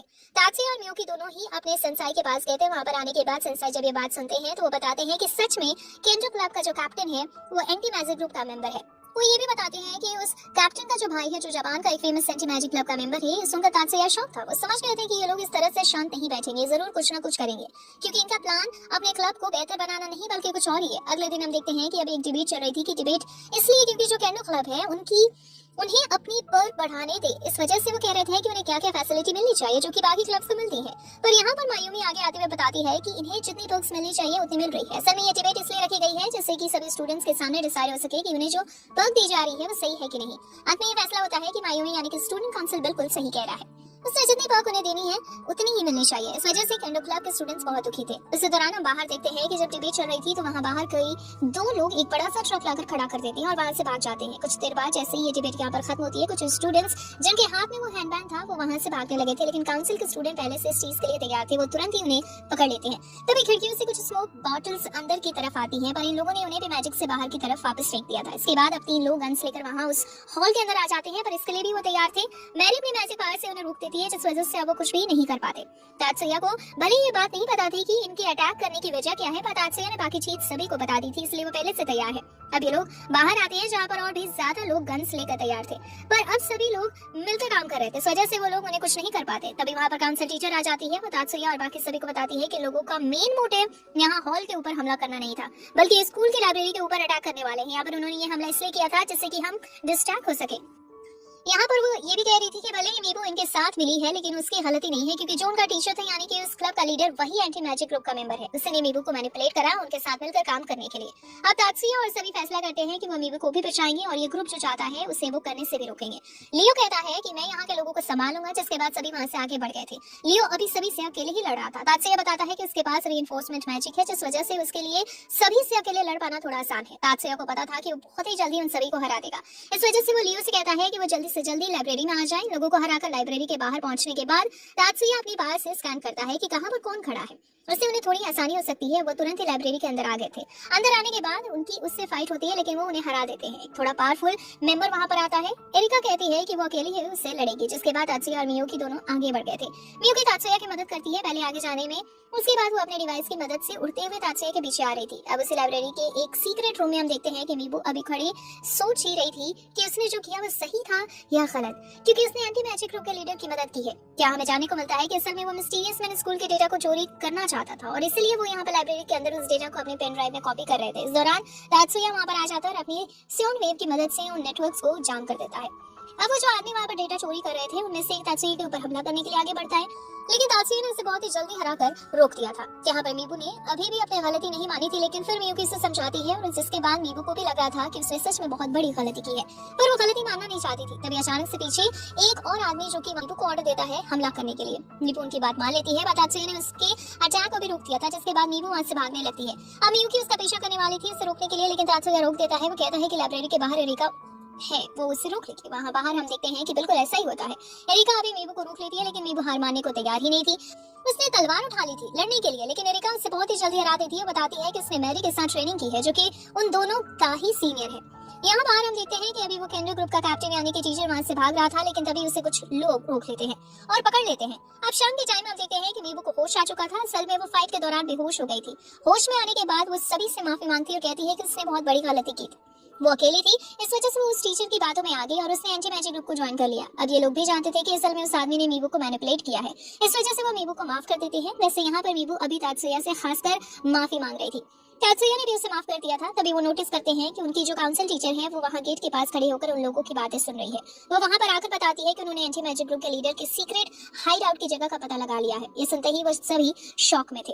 वो फैसला करते हैं कि वो अभी वहाँ पर जाएंगे और उस लीडर को पकड़ेंगे, क्योंकि यहाँ पर असल में उस लीडर के सिर्फ प्यादे ही मौजूद थे। अब तात्सुया और बाकी सभी वहाँ के लिए निकल गए थे। सब नहीं आए थे, बस कुछ तात्सुया के साथ आए थे। अब उस जगह के बाहर पहुंचने के बाद तात्सुया अपनी पावर से स्कैन करता है कि यहाँ इस बिल्डिंग में सच में बहुत ज्यादा लोग हैं। अब जब वो उस गेट के बाहर आते हैं जिसके अंदर ही वो लीडर है, तो वहाँ वो नोटिस करते हैं कि यहाँ पर भी बहुत सारे मेंबर्स हैं और सभी के पास गन्स हैं। लेकिन फिर भी तात्सुया और मियुकी दोनों ही अंदर आ गए थे। यहाँ अंदर आने के बाद अभी वो लीडर उनके ऊपर हमला नहीं करता। वो कहता है कि तुम सच में बहुत समझदार हो जो तुमने मेरे सारे प्लान का पता लगा लिया। साथ ही यहाँ पर वो अपने ग्लासेस को हवा में फेंकता है और अपनी उस टेक्निक का यूज करता है जिस टेक्निक से उसने मीबू के माइंड पर कंट्रोल किया था। हमें पता चलता है कि उसने अपनी बातों से मीबू को मैनिपुलेट नहीं किया था, बल्कि उसके पास ऐसी मैजिक पावर है जिससे वो किसी को भी अपने वश में कर सकता है। यहाँ पर तात्सुया के ऊपर भी वो वही पावर का यूज कर रहा था, लेकिन वो देखता है कि उसकी पावर काम ही नहीं कर रही है। उसे समझ नहीं आ रहा था कि ऐसा क्यों हो रहा है, पर अब उसके पास इसके अलावा और कोई चारा भी नहीं था, क्योंकि उसके पास सिर्फ एक ही मैजिक पावर है और अगर ये काम नहीं करती तो उसे अब गोली चलानी ही होगी। वो बाकी सभी से गोली चलाने को कहता है, लेकिन इतने में ही उन सभी की गन अचानक से टूटकर नीचे गिर जाती है। ये देखकर वो और भी ज्यादा शॉक हो गया था, इसलिए वो वहां से भागने लगता है, लेकिन तात्सुया उसके पीछे जा रहा था। तब यहाँ पर जो सभी उस लीडर के आदमी हैं वो तात्सुया के ऊपर हमला करने के लिए आगे बढ़ते हैं, पर इतने में ही मियुकी अपनी आइस मैजिक पावर से उनमें से एक आदमी को जमा देता है। पर इतने में मियुकी अपनी आइस मैजिक पावर से उनमें से एक आदमी को जमा देती है, देखकर बाकी सभी शॉक में थे। पर इसके बाद मियुकी धीरे धीरे करके सभी पर हमला करना शुरू कर देती है। वे सभी धीरे धीरे जमने लगे थे। दूसरी तरफ हम देखते हैं कि तात्सुया के साथ ही जो बाकी लोग आए थे वो अभी दूसरी साइड से अटैक कर रहे थे, जिससे कि वो दोनों तरफ से उस बिल्डिंग को घेर सके। वहाँ के लोगों को भी तात्सुया का एक दोस्त संभाल रहा था। हम देखते हैं कि अब तात्सुया एक दूसरे कमरे के बाहर आ जाता है, जहाँ पर वो लीडर आकर छुपा था। यहाँ पर फिर से बहुत सारे लोग थे। तात्सुया अंदर आते ही अपनी वही वेव छोड़ता है, जिसकी वजह से सभी की वो गन्स डिस्ट्रॉय हो जाती हैं। और लीडर ये देखकर शॉक था, लेकिन अब वो प्लानिंग के साथ खड़ा हुआ था। वो तुरंत ही अपनी जैमिंग डिवाइस का यूज करता है, जिससे तात्सुया के पास जो भी मैजिक पावर है वो जैम हो जाएगी। पर तात्सुया के हाथ में जो गन थी वो मैजिक से नहीं चल रही थी, इस वजह से तात्सुया उसका यूज करता है, वहाँ पर सभी को खत्म करता है। अब वो आदमी डर गया था, वो वहाँ से भागने वाला था, लेकिन इतने में दूसरी तरफ से तात्सुया का वो दोस्त आ जाता है, जो कि दूसरी तरफ से इस बिल्डिंग को संभाले हुए था। उन्होंने उस आदमी को पकड़ लिया था। अभी उस लड़की को इतना गुस्सा आ रहा था कि उसने उस आदमी का एक हाथ भी काट दिया था। बाद में वहाँ पर फोर्स आती है, जो कि इस आदमी को पकड़ कर ले आती है। दूसरी तरफ हम देखते हैं कि अभी जिन आदमियों को मियुकी ने जमा दिया था वो भी धीरे धीरे ठीक होने लगे थे और फोर्स ने उन्हें भी पकड़ लिया था। इसके बाद हम देखते हैं कि जिस हॉस्पिटल के अंदर मीबू का ट्रीटमेंट चल रहा था, अब वहाँ से उसे डिस्चार्ज कर दिया जाता है। इसका मतलब वो पूरी तरह से ठीक था। वहाँ पर मीबू के फादर भी आए हुए थे, जो कि तात्सुया को थैंक यू कहते हैं, क्योंकि उन्हें भी कुछ टाइम से मीबू का बिहेवियर थोड़ा अलग लग रहा था। पर अब उन्हें जब पता चल चुका है इसकी वजह और अब मीबू ठीक है, इसलिए वो भी खुश थे। यहाँ जब तात्सुया वापस अपने दोस्तों के पास आता है तो उसे पता चलता है कि मीबू उसे लाइक करने लगी है। और वो लड़का किराहारा, जिसने की तात्सुया की वहाँ पर उस एंटी मैजिक ग्रुप के लीडर को पकड़ने में मदद की थी, वो भी मीबू को लाइक करता है। लेकिन मीबू ने उसे फ्रेंड जोन कर दिया था। अब वापस घर लौटते समय मियुकी तात्सुया से पूछ रही थी कि उसकी एबिलिटी और ब्रेन हाई स्कूल के स्टूडेंट से ज्यादा डेवलप्ड है, और फिर आखिर वो हाई स्कूल में क्यों पढ़ रहा है। इस पर तात्सुया कहता है कि उसे बस यहाँ पर मजा आता है, इसलिए वो यहाँ पर है। अब उसी रात की बात है, तात्सुया और मियुकी दोनों ट्रेनिंग के लिए निंजुत्सु सेंसाई के पास आए थे। यहाँ पर अभी उनकी ट्रेनिंग चल ही रही थी। दोनों ही ट्रेनिंग में अच्छा परफॉर्म कर रहे थे, लेकिन तभी तात्सुया नोटिस करता है कि वहाँ पेड़ के पीछे कोई उन्हें चुपकर देख रहा है। तात्सुया जब उसे सामने आने को कहता है तो उन्हें पता चलता है कि असल में उसकी काउंसलिंग टीचर है। तात्सुया उन्हें देखकर शॉक था। वो इसकी वजह पूछता है तो इस पर उसके सेंसाई बताते हैं कि असल में काउंसलिंग टीचर उनकी पुरानी स्टूडेंट है। यहाँ पर तात्सुया को ये भी जानने को मिलता है कि काउंसलिंग टीचर असल में एक सिक्योरिटी एजेंसी के लिए काम करती है, लेकिन ये सीक्रेट रिवील ना हो, इस वजह से वो हाई स्कूल में काउंसलिंग टीचर का भी काम कर रही है। अब अगले ही दिन मायूमी सभी को बताती है कि कुछ दिनों बाद एक कंपटीशन होने वाला है, सभी स्कूलों के बीच होगा और ये 10 साल में एक बार होता है। अगर एक बार वो इस कंपटीशन को जीत ले तो 10 साल तक उनकी ही बात चलेगी, मतलब उनकी रिस्पेक्ट सभी दूसरे स्कूलों में बहुत ज्यादा बढ़ जाएगी। इस वजह से मायूमी को किसी भी तरह इस कंपटीशन को जीतना था, इसके लिए वो टीम बना रही थी। मतलब टीम नहीं कह सकते, क्योंकि यहाँ पर कई सारे गेम्स होंगे, इस वजह से कई सारे बच्चे जाएंगे, पर फिर भी उन लोगों को सोच समझ कर स्टूडेंट्स को ले जाना है। अभी तात्सुया किसी भी गेम में पार्टिसिपेट करने के लिए इंटरेस्टेड नहीं था, लेकिन उसे यहाँ पर टेक्निकल स्टाफ में रखने का डिसाइड होता है। मगर अभी उसे खुद को साबित करना था, इसलिए वो किराहारा का सीएडी डिवाइस पूरी तरह से कॉपी करता है। उसने वो बिल्कुल परफेक्टली कॉपी किया था। किराहारा जब उसे यूज करता है तो उसे कोई प्रॉब्लम नहीं हो रही थी। यहाँ पर तात्सुया की टाइपिंग स्पिरिट भी देखकर वो शॉक थे। इसका मतलब तात्सुया किसी भी इंफॉर्मेशन को बहुत जल्दी टाइप कर सकता है। ये उनकी टीम के लिए एक प्लस पॉइंट हो सकता है।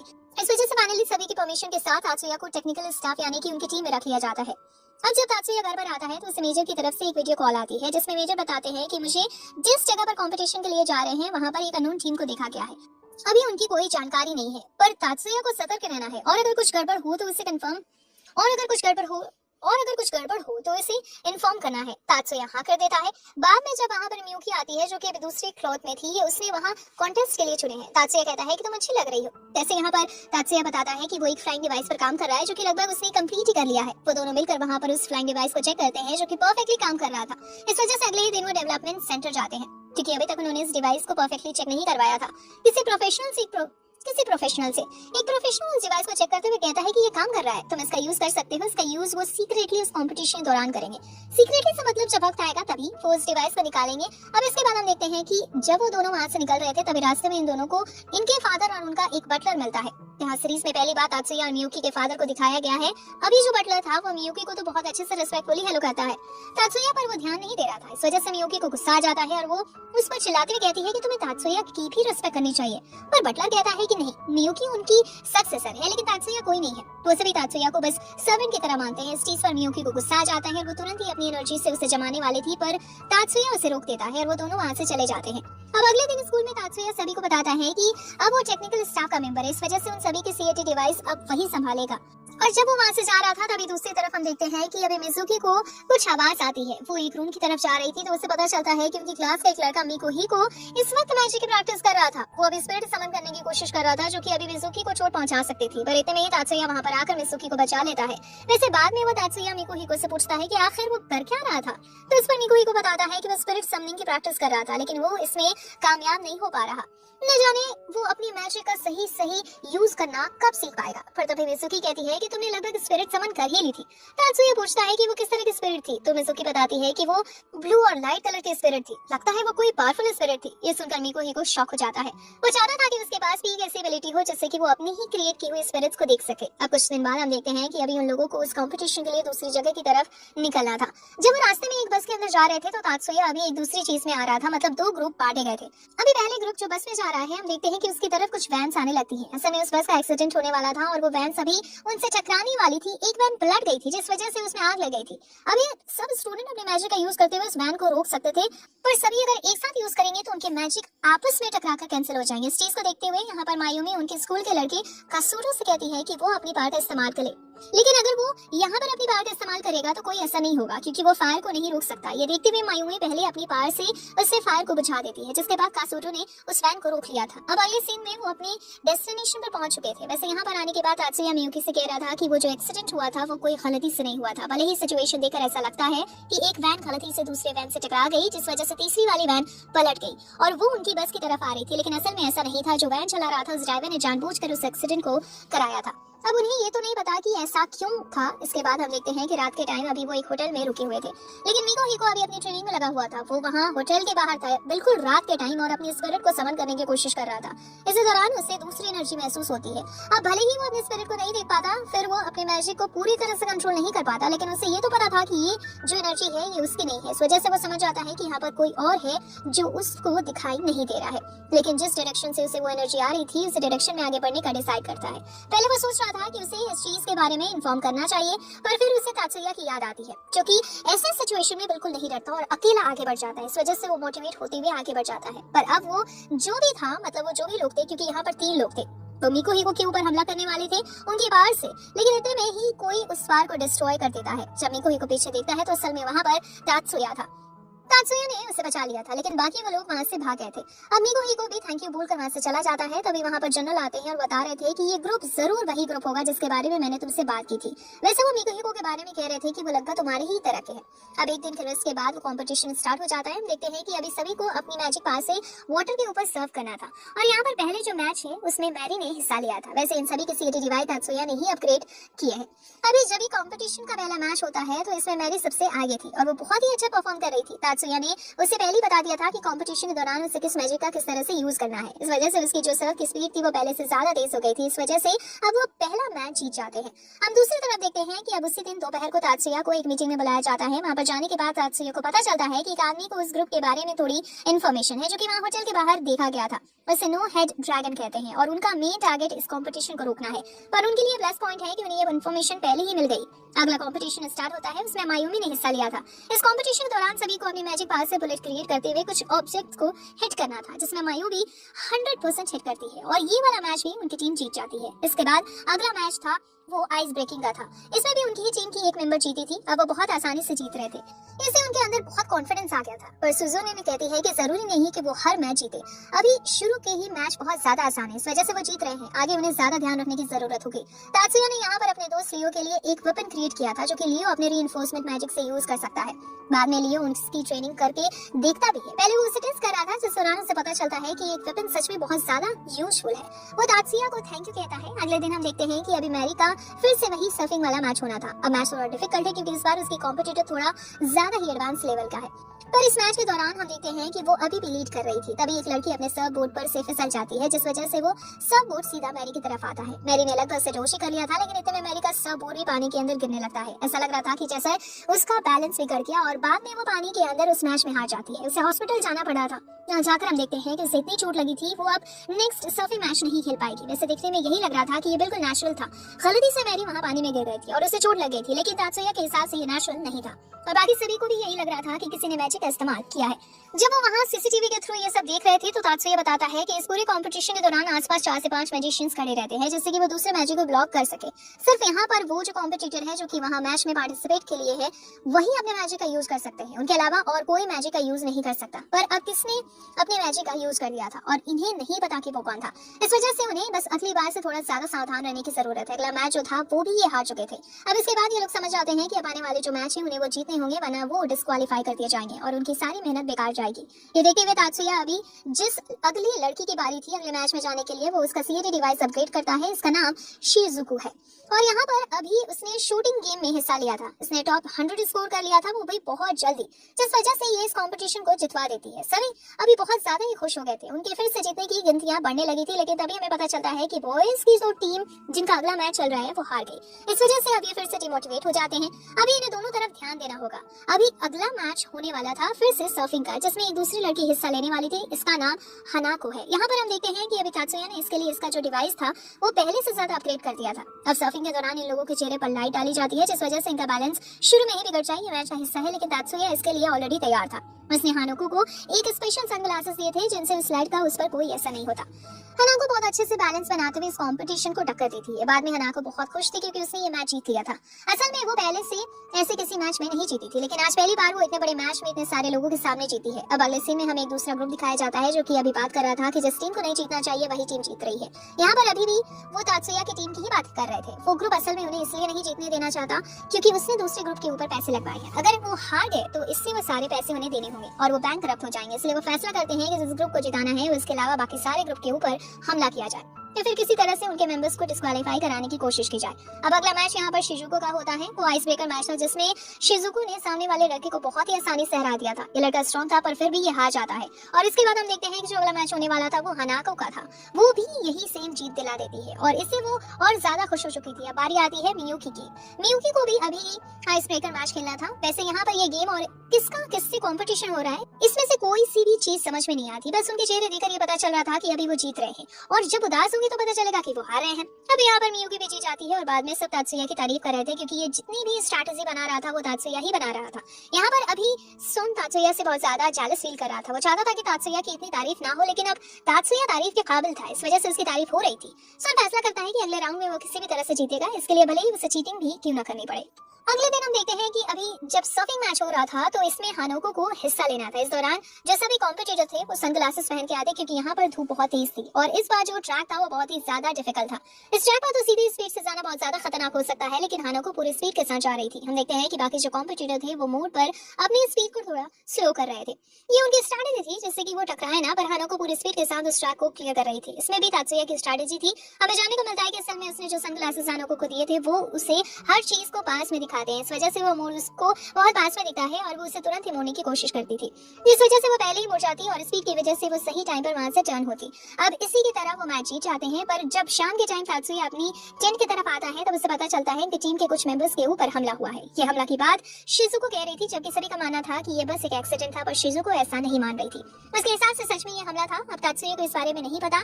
बाद में मियुमी उससे सब डिटेल में बताती है। वो कहती है कि जरूरी है कि ये किसी का अटैक है जो कि हमारी टीम को जीतने देना नहीं चाहता। तात्सुया सोच रहा था कि आखिर ये कौन हो सकता है, पर फिर उसे याद आता है कि शायद ये वही ग्रुप होगा जिसकी बात वो दूसरा आदमी कह रहा था। अब प्रॉब्लम ये थी कि उन्हें गेम के अंदर भी सतर्क रहने की जरूरत और यहाँ बाहर भी। वैसे अब उनकी जब टीम मेंबर्स इंजर्ड हो चुके थे तो इसका मतलब उन्हें एक्स्ट्रा टीम मेंबर्स की जरूरत पड़ेगी और अभी जो लड़का सबसे ज्यादा इंजर्ड हुआ था उसे खेलना जरूरी था। अब उसके बिना वो अगले मैच में नहीं जा सकते। इसके लिए एक सब्स्टिट्यूट चाहिए था जो कि उसकी जगह ले सके। इसके बारे में तात्सुया को बताया जाता है। सभी का मानना था कि तात्सुया इसके लिए सबसे सही रहेगा। तात्सुया इसके लिए मना करता है, लेकिन बाद में उसे जबरदस्ती की जाती है जिसकी वजह से वो मान जाता है। अब उसे अपने लिए 2 टीममेट को चुनना था, जिसके लिए तात्सुया लियो और मीको हिको को चुन लेता है और ये बॉयज का मैच होने वाला था। इस वजह से एक अच्छी चीज है कि ये उन गर्ल्स की मैच से लाखों गुना अच्छा था। इनका जो गेम था वो किसी बैटल की तरह था। अभी इन्हें एक फॉरेस्ट टाइप एरिया दिया गया है इस बैटल के लिए और इन्हें सूट दिए गए हैं जिनके साथ इन्हें दूसरी टीम से लड़ना है 3-3 के ग्रुप में। अब जैसे ये मैच स्टार्ट होता है तो यहाँ पर तात्सुया तुरंत ही आगे आ गया था। वो पहले ही सामने वाले ग्रुप के पहले मेंबर को कमजोर कर देता है अपनी टेक्निक की मदद से। दूसरे वाले को उन्होंने मिलकर हराया था और तीसरे वाले के ऊपर उन्होंने सियोन वेव्स का इस्तेमाल किया था। ये मैच इतनी जल्दी खत्म हो गया था कि किसी ने एक्सपेक्ट ही नहीं किया था। तात्सुया ने बॉयज की टीम को जिता दिया था, इस वजह से बाकी सभी बहुत ज्यादा ही खुश होते हैं। अब इसके बाद उनका दूसरा मैच स्टार्ट होता है जिसके लिए उन्हें दूसरी टीम से लड़ना था। इस दौरान उनका जो एरिया था वो पहले से बदल गया था। यहाँ पर उन्हें अब कई कमरे भी मिले थे। किसी तरह से वो अपने ओपोनेंट्स को ढूंढते हैं और उनसे फाइट करना स्टार्ट करते हैं। ये वाला ओपोनेंट थोड़े डिफेंस टाइप थे और समझदार थे, लेकिन फिर भी उन्हें पता ही नहीं लगता कि कब वो सामने वाली टीम को हरा देते हैं और इस मैच को भी जीत जाते हैं। अब यहाँ पर वो ऑडियंस में जाकर बैठ गए थे क्योंकि अगला मैच एक दूसरी टीम का होना था। ये भी बॉयज टीम थी। इनका मैच बहुत ही ज्यादा इंटरेस्टिंग होता है क्योंकि यहाँ पर जो एक मेंबर था उनकी टीम का वो बहुत ही ज्यादा स्ट्रॉन्ग बंदा था। ये दोनों ही दूसरी टीम है, ये तात्सुया की टीम नहीं है, पर जो दूसरी टीम है उसमें से एक टीम का एक मेंबर कुछ ज्यादा ही स्ट्रॉन्ग था। उसकी बाहर इतनी ज्यादा खतरनाक थी कि सामने वाले तीनों मिलकर उस अकेले को ही नहीं हरा पा रहे थे। तो कुछ भी कर ले, बड़े बड़े पत्थर भी क्यों ना फेंक ले, पर ये लड़का अपने सीएटी डिवाइस की मदद से उन बड़े से स्टोन को भी डिस्ट्रॉय करते जा रहा था। तात्सुया के दोस्त अभी ये देखकर काफी शॉक थे। वो कह रहे थे कि क्या हम इस टीम को हरा पाएंगे। इस पर तात्सुया कहता है कि हमें अभी इस चीज की चिंता नहीं करनी चाहिए और अपने नेक्स्ट मैच पर ध्यान देना चाहिए। अगला मैच उनका दूसरी टीम के साथ होने वाला था। वो उस टीम को बहुत ही आराम से हरा देते हैं क्योंकि वो ज्यादा समझदार नहीं थी और ज्यादा प्रैक्टिस के साथ नहीं आई थी। जैसे बाद में तात्सुया की वो काउंसिल टीचर जो कि असल में स्पाई एजेंसी के लिए काम करती है, वो वहां पर आकर उस नो हेड ड्रैगन ग्रुप के बारे में बताती है, लेकिन तात्सुया को उस चीज के बारे में पहले से ही पता था। ये सुनकर उसकी टीचर शॉक हो जाती है। बाद में अब हमें पता चलता है कि अभी तात्सुया का उसी टीम के साथ मैच होना है जिस टीम का वो लड़का हमने अभी एक मैच पहले देखा था। इसके लिए लियो और मिको को थोड़ा घबरा रहे थे क्योंकि वो लड़का सच में बहुत ज्यादा ताकतवर लग रहा था। वैसे हमें जानने को मिलता है कि वो उसके ग्रुप में अकेला ही स्ट्रॉन्ग प्लेयर नहीं था, बल्कि उसके अलावा एक और उसका दोस्त था जो कि इनविजिबल बुलेट थ्रो कर सकता है। ये पावर और ज्यादा खतरनाक थी, इस वजह से तात्सुया उसकी तैयारी में लगा हुआ था। अब हम देखते हैं कि मैच स्टार्ट होता है। इस मैच के दौरान लियो और सामने वाली टीम का एक मेंबर अलग फाइट कर रहे थे और अभी मिको तात्सुया और सामने वाली वो दोनों मेन प्लेयर्स आमने सामने थे। यहाँ पर तात्सुया और सामने वाला जो प्लेयर जिसे हमने कुछ मैच पहले देखा, वही एक दूसरे के ऊपर बुलेट फायर कर रहे थे। सामने वाला प्लेयर वही का इस्तेमाल कर रहा था जिस पावर से उसने उन स्टोन्स को ब्रेक किया था और तात्सुया यहाँ पर नॉर्मली अपने गन से थ्रो करते हुए उसकी उन बुलेट्स को रोक रहा था। अब बाद में जब वो सामने वाला लड़का देखता है कि उसके जीतने के चांसेस अभी थोड़े कम हैं, तो वो वहां से निकलने की कोशिश करता है। वो सोच रहा था कि वो अपने दूसरे दोस्त के साथ मिलकर इन पर हमला कर सकता है, पर जब वो भागता है तो तात्सुया उसका पीछा करने लगता है। बीच में वो लड़का पीछे मुड़कर और ज्यादा अपनी पावर का इस्तेमाल कर रहा था, पर इसका कोई फायदा नहीं क्योंकि तात्सुया उसकी बुलेट्स को रोक रहा था। साथ ही साथ तात्सुया अपनी सेंस पावर से नोटिस भी कर रहा था कि जो इनविजिबल बुलेट्स हैं जो कि उस दूसरे लड़के की तरफ से आ रही है वो किस डायरेक्शन से आ रही है। तात्सुया उन्हें भी रोकते आता है। अब किस तरह से तात्सुया उस लड़के के पास पहुंच गया था, पर अब बिल्कुल फेस टू फेस बैटल होने वाला था। इस वजह से दोनों में से कोई भी जीत सकता है, पर तात्सुया यहाँ पर थोड़ा समझदारी से काम लेता है। इस वजह से वो लड़का हारने लगता है। अब उस लड़के का ध्यान नहीं था। इतने में ही तात्सुया इसके कान के पास चुटकी बजाते हुए सियोन वेव्स को रिलीज करता है और वो लड़का वहीं पर गिर जाता है। ये देखकर मिको को लग रहा था कि वो जीत गए, पर अब उस लड़के का जो दोस्त वहां दूर से ये सब कुछ देख रहा था उसे गुस्सा आ गया था और अब वो पूरी पार से इनके ऊपर हमला करने के लिए तैयार था। लेकिन इतने में ही लियो अपनी शील्ड लेकर वहां ऊपर से गिरता है, जिसकी वजह से वो लड़का भी हार जाता है और फाइनली ये लोग इस मैच को जीत लेते हैं। अभी उनके जीतने की वजह से सभी लोग बहुत ही ज्यादा खुश थे, पर दूसरी तरफ हम उस ग्रुप को देखते हैं जो कि नहीं चाहता था कि ये लोग जीते, क्योंकि अब धीरे धीरे उनके ऊपर मुसीबत आना स्टार्ट हो गई थी। उन्हें किसी भी तरह से तात्सुया और उसके ग्रुप को एलिमिनेट कराना है। वो कहते हैं कि उन्हें पहले वाली चाल ही फिर से चलनी पड़ेगी। इसके बाद यहाँ सीन चेंज होता है। अभी मियुकी तात्सुया से कह रही थी कहीं ऐसा ना हो कि हमारे ऊपर फिर से हमला हो, क्योंकि हम जीत रहे हैं। पर तात्सुया कहता है कि चिंता मत करो, मैं सब संभालूंगा। अगले दिन मियुकी का एक कॉम्पिटिशन होना था, पर अभी उसकी जो टीममेट थी पहले वो उस कॉम्पिटिशन में गई। यहाँ पर उन्हें अपने मैजिक की मदद से और किसी तरह से उड़कर ऊपर के टारगेट्स को हिट करना है। यहाँ अभी उन्हें ऊपर की तरफ उड़ते हुए कुछ ऑब्जेक्ट को हिट करना था। सब कुछ नॉर्मल चल रहा था, लेकिन अचानक से मियुकी की वो साथी टीममेट अब हवा में से नीचे गिर पड़ती है। ये देखकर सभी शॉक हो जाते हैं। बाद में जब तात्सुया ध्यान से उसे देख रहा था तभी उससे कॉल आता है। ये कॉल उसी की टीममेट मिजुकी का है। वो बताती है कि जब वो लड़की वहाँ हवा में से नीचे गिर रही थी तब मिजुकी ने उसके सीएटी डिवाइस के पास से किसी लाइट को निकलते हुए देखा। अब तात्सुया समझ गया था कि क्या हो सकता है। वो तुरंत ही कहता है कि ठीक है, कोई बात नहीं, अगले मैच में हम ध्यान रखेंगे। वैसे इसके पहले मियुकी का सीएटी डिवाइस से चेक कराने के लिए प्रोफेशनल के पास जाना है। वो वहाँ जाता है, उन्हें वो सीएटी डिवाइस दिखाता है। जो प्रोफेशनल था वो अभी उस सीएटी डिवाइस को चेक कर रहा था, तब अचानक से वो उस डिवाइस के अंदर सीक्रेटली एक वायरस इंजेक्ट करने की कोशिश करता है, लेकिन तात्सुया ने ये चीज देख ली थी। तात्सुया तुरंत ही उसे उठाकर बाहर गिराता है और फिर उससे पूछता है कि आखिर वो ऐसा किसके कहने पर कर रहा है, पर अब वो आदमी कुछ भी नहीं बता रहा था। इस वजह से तात्सुया उसे मारने वाला था। तभी वहाँ पर ओल्ड मैन आ जाते हैं जो कि इस पूरे कंपटीशन को संभालते हैं। वो जब तात्सुया से पूछते हैं और जब तात्सुया उन्हें जब वो कारण बताता है तो तुरंत ही उन्होंने इस प्रोफेशनल को पकड़वा लिया था। साथ ही यहाँ पर वो पहले तो माफी मांगते हैं और इसके बाद मियुकी को एक स्पेयर सीएटी डिवाइस यूज करने की परमिशन भी देते हैं क्योंकि उसका पुराना वाला अब खराब हो चुका है। तात्सुया ने मियुकी को एक दूसरा सीएटी डिवाइस दे दिया था। मियुकी पूछती है कि क्या वो फ्लाइंग पार का इस्तेमाल कर सकती है, मतलब वो फ्लाइंग डिवाइस के बारे में पूछ रही थी। तात्सुया कहता है कि हाँ तुम कर सकती हो। अब जब ये मैच स्टार्ट होता है तो हम देखते हैं कि पहले तो मियुकी बिल्कुल नॉर्मली हवा में आती है, लेकिन उसके बाद अब उस डिवाइस का इस्तेमाल करती है। सभी लोग अभी अपनी बार से ऊपर जाने की कोशिश कर रहे थे, इस वजह से उन्हें थोड़ी प्रॉब्लम हो रही थी, पर मियुकी बहुत इजीली हवा में आ जाती है और इस चीज में उसकी एनर्जी भी नहीं जा रही थी। सभी ये देखकर शॉक थे और वहाँ जो फ्लाइंग ऑब्जेक्ट थे मियुकी उन्हें बहुत ही आसानी से डिस्ट्रॉय कर देती है और इस वजह से वो स्कोर बोर्ड था। वहाँ पर बाकी टीम से मियुकी की टीम के बीच में बहुत बड़ा गैप आ चुका था। अब इसके बाद हम फिर से उसी ग्रुप के पास आ जाते हैं। वो भी बातें कर रहे थे कि उनके जितने भी प्लान्स थे सब बेकार हो गए। उन्होंने पिछली बार की तरह इस बार भी सीएटी डिवाइस के साथ छेड़छाड़ करने की कोशिश की, पर फिर भी कोई मतलब नहीं हुआ। अब तभी एक आदमी कहता है कि अब कोई चारा नहीं बचा है, इसलिए हमें इस कंपटीशन को ही बीच में रुकवा देना चाहिए। वो तैयारी करते हैं कि वो किसी तरह से उस कंपटीशन को ही बीच में रुकवाएंगे। उन्होंने इसके लिए उनका एक वफादार रोबोट वहां भेजा था। वो रोबोट यहाँ पर आकर जैसे इस कंपटीशन वाले एरेना में एंटर कर रहा था तभी अचानक से कोई उसके ऊपर हमला कर देता है। हम देखते हैं कि अभी ये सिक्योरिटी वाले थे जो कि पहले से ही इस चीज के लिए तैयार थे और ये इतना स्ट्रॉन्ग है कि वो रोबोट भी इनके सामने कुछ नहीं कर पाता। असल में ये इस कंपटीशन का सिक्योरिटी गार्ड नहीं है बल्कि ये एजेंट है। इन्हें खबर मिल गई थी कि वो ग्रुप कुछ भी कर सकता है, इस वजह से वो यहाँ पर तैयार थे। तभी वहाँ पर एक और एजेंट आती है जिसका नाम फूजी है और वो इस रोबोट को खत्म कर देती है। अभी अंदर हम देखते हैं कि मैच के दौरान अभी बाकी जो गर्ल्स थी वो भी फ्लाई मैजिक का यूज कर रही थी। इसके लिए उन्होंने वो खास फ्लाइंग गैजेट नहीं लिया था, बल्कि अभी वो मैजिक पावर की मदद से उड़ रही थी। पर ये स्पेल उनकी एनर्जी से चलता है, इस वजह से कुछ देर बाद वो धीरे धीरे नीचे आने लगती है, लेकिन मियुकी के मैजिक की एनर्जी की जरूरत नहीं थी। इस वजह से वो हवा में ही बहुत ही आसानी से उन लाइट ऑब्जेक्ट्स को खत्म करते जा रही थी। अंत में जीत मियुकी के ग्रुप की ही होती है। हम देखते हैं कि अभी रात को वो सेलिब्रेट कर रहे थे, लेकिन एरिका सोच रही थी कि पहली बार उन्होंने फ्लाइंग गैजेट का यूज किया और दूसरी मैच में जो कि सेम डे था उसी मैच में बाकी लोग भी फ्लाइंग मैजिक प्ले कर आ गए तो क्या अगला मैच में इतना ज्यादा आसान हो सकता है। वो बस इसलिए थोड़ी चिंता में थी क्योंकि सब लोग बहुत ही ज्यादा मोटिवेट लग रहे हैं जीतने के लिए और कहीं ऐसा ना हो कि मोटिवेशन उन्हें हरा दे। वैसे अभी ये लोग सेलिब्रेट कर रहे थे। दूसरी तरफ तात्सुया नीचे काउंसलर टीचर से मिलता है जो कि उसे उस गैंग की सारी डिटेल्स दे देती है। इसके बाद तात्सुया एजेंट फूजी के पास आ गया था। वो बताता है कि उसे उन लोगों की पूरी जानकारी मिल चुकी है। एजेंट फूजी उसके साथ जाती है उन लोगों के पास उन्हें अपने अगले मिशन से रोकने के लिए। तभी सीन चेंज होता है। हमें मेजर और वो ही ओल्ड मैन दिखाया जाता है जो कि इस पूरे कंपटीशन को होस्ट कर रहे थे। हमें यहाँ पर कुछ बातें जानने को मिलती हैं। ओल्ड मैन बताते हैं कि उन्होंने असल में तात्सुया की मदर और तात्सुया की आंटी यानी कि तात्सुया की मदर की ट्विन सिस्टर दोनों को ही ट्रेन किया गया है और वो दोनों ही यात्सुबा क्लैन की बहुत पावरफुल मैजिशियन है। वो ये भी कह रहे थे कि तात्सुया सच में बहुत ही ज्यादा पावरफुल है। वो चाहते हैं कि वो तात्सुया को ट्रेन करें। उनका ये मानना है कि अगर यात्सुबा क्लैन तात्सुया की असली पावर को समझ गया तो 10 मेजर क्लैन के ऊपर यात्सुबा क्लैन का राज हो सकता है, जो कि बहुत ही ज्यादा बड़ी बात है। इसके बाद सीन चेंज होता है। हम देखते हैं कि तात्सुया और वो एजेंट फूजी दोनों ही सिटी की तरफ आ चुके थे। यहाँ पर अभी वो उस बिल्डिंग से कुछ ही दूर थे जिस बिल्डिंग के अंदर वो नो हेड ड्रैगन गैंग रह रही है। उन लोगों को भी ये खबर हो गई थी कि शायद तात्सुया उनके ऊपर हमला करने के लिए आ सकता है। तभी उनका जो एक साथी था वो अचानक से डिसअपियर हो जाता है। इसका मतलब वो मारा जाता है। वो समझ गए थे कि ये काम तात्सुया का है, पर उन्हें लग नहीं रहा था कि तात्सुया उन पर अटैक कर सकता है क्योंकि अभी वो अपनी बिल्डिंग के बहुत टॉप फ्लोर पर थे और यहाँ पर तात्सुया हमला कर ही नहीं सकता। पर तभी उनका एक और टीममेट डिसअपियर हो जाता है।